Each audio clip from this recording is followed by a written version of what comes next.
je n'annule pas la grâce de Dieu. Car si la justice est par la loi, Christ est donc mort pour rien. Ô Galates insensés, qui vous a ensorcelé? C'est pourtant devant vos yeux que Jésus-Christ a été dépeint, crucifié. Galates 2, 21.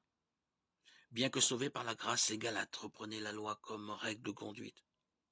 Il n'est donc pas du tout étonnant que Paul, en considérant les principes et les conséquences majeures que cela impliquait, leur adresse des reproches véhéments et des supplications instantes. Jésus-Christ ne leur avait-il pas été annoncé avec le plus grand zèle et même dépeint crucifié devant leurs yeux?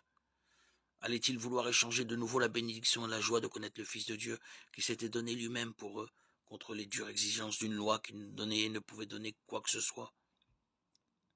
Détournerait-il légèrement leur regard des amères souffrances que Christ avait connues sur la croix? Feindrait-il d'ignorer que, dans ce monde, ceux qui affirmaient garder la loi de la manière la plus stricte avaient déversé tout leur mépris, leur insulte et leur injure sur le Fils de Dieu? Serait-il insensible à son appel de tendre compassion exprimée du haut de la croix?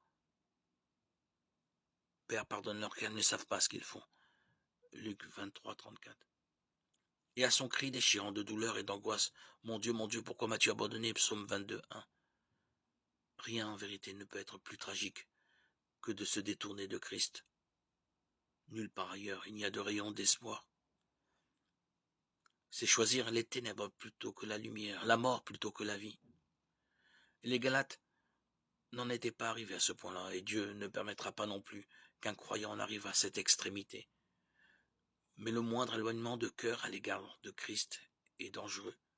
Ainsi, lorsque la loi occupait une telle place à leurs yeux, c'était la place de Christ qu'elle prenait.